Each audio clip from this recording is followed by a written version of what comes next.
Hello and welcome to Alderman Farms. I'm Patty. I'm ready to do another shelf-stable pantry recipe, and we're doing something sweet today. Brownies. I have my sifter out ready. I do sometimes use just this metal strainer and I just sift it through like that, but I think I'm going to go ahead and use my regular sifter today.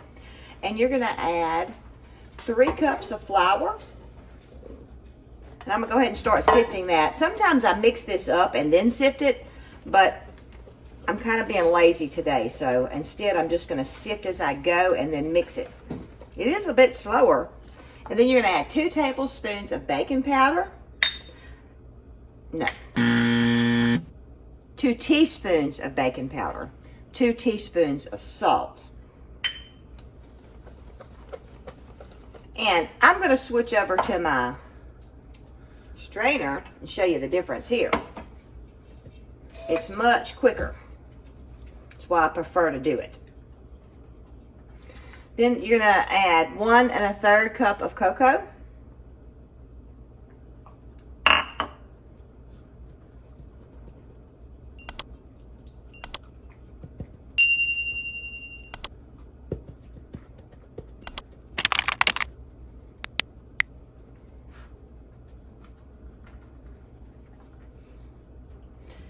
And this is 4 cups of sugar.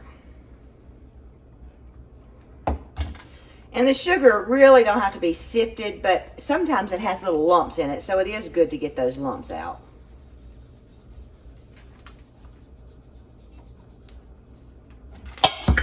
Ooh.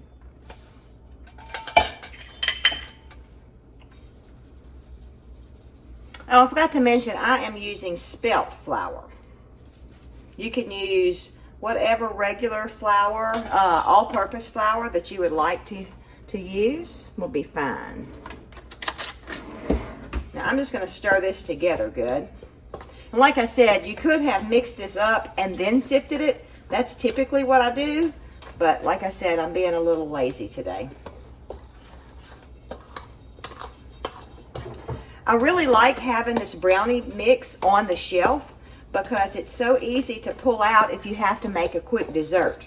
And you'll see how easy it is to make in just a minute. And it is the best brownie mix I've ever had, including judging by store-bought. It's even better than store-bought brownies. It's just amazing.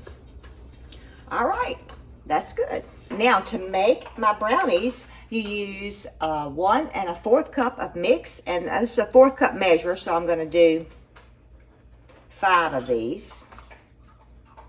2, 3, 4, 5, and that'll equal 1 1/4 cup. Okay, and then you're going to add 2 beaten eggs.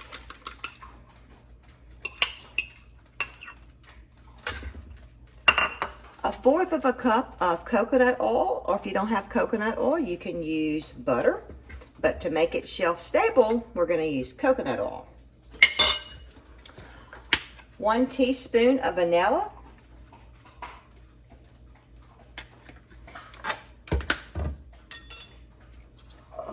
And we're going to put in 2 tablespoons of water to start with. We might need a little bit more. And see, doing all this food, I don't know if you can hear, it's making Cooper hungry. He's over there eating.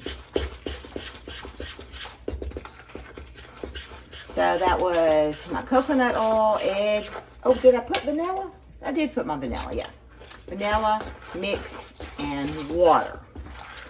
It's going to be a really, really thick batter. And sometimes it's too thick, so I add a little extra water, but this is just right.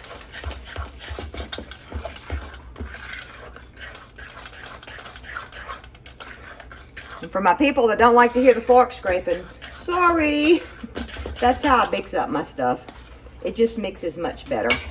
This will make an 8 by 8 or 9 by 9 pan of brownies. And I'm going to spray it with this Baker's Joy. I have found this and it really works good. And get my my mix in. Just start in the middle and let it spread out.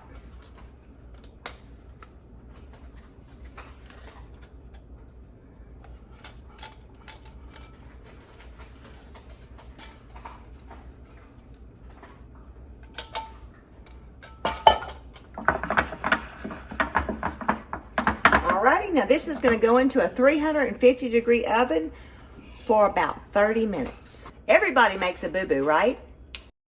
I just told Tommy, gosh, these look awfully thin, but this is the way I've always made it. And then I looked back at my original recipe, and this was supposed to be 2 1/4 cup of mix, not 1 1/4 cup. That's why it was nice and loose. So what I'm going to do, I'm going to put it back in the pan. And it's going to have a little extra oil and flour in it, I guess, from my baker's joy, but that is okay. And I'm going to add another cup of mix. So 1. Remember, I'm using 1/4 cup. 2, 3, 4. Alrighty. Alright, I'll try mixing it in with this where it won't be so loud.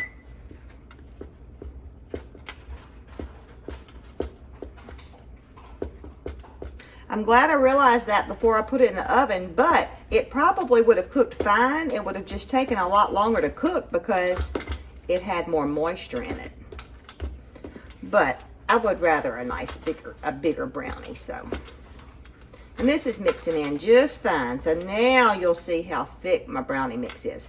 If you don't like using it this thick, you can always add a little bit of water to it. But I've got it mixed up good, so I'm not worried about the thickness of it. So I'm going to leave it like that and get me a new pan. Voila! I have 2 of this size. So back with my baker's joy.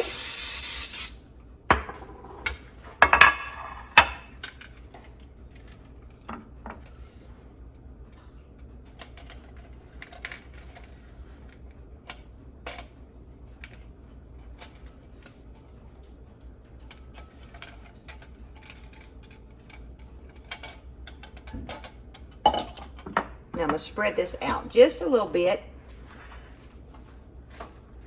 and it'll finish getting all the way to the corners when it starts cooking and getting hot.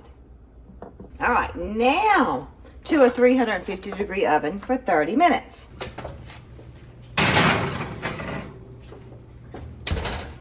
Here's the first step of cleaning the bowl. While my brownies are baking, I'm going to go ahead and get this mix put in my canister. And I don't believe I've said this. This is actually half of the batch. So if you have a large family, you might want to do the regular batch. But I'll be putting the recipe for a half a batch of the mix. That's the normal batch of brownies that I made. But I just didn't want to have that much mix because it's just me and Tommy, and we won't use it that much. Well, we'll use it as much as we have it, so I didn't figure we needed to use it that much. Let me put it that way, because we love these brownies. And so I just store this airtight. I think it lasts. I've probably used it when it's been a year old, but it definitely will be good for 6 months. But I mean, I think I've used old brownie mix and it turned out just fine. So now I have my brownie mix.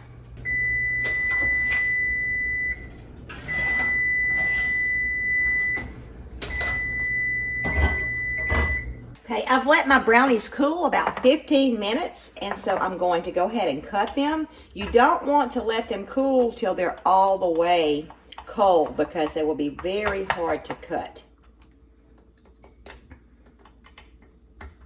And it's a little hard around the edges now, which is my favorite part. I want to say a special thank you to Prepper Potpourri for getting all this shelf-stable pantry recipe collab together.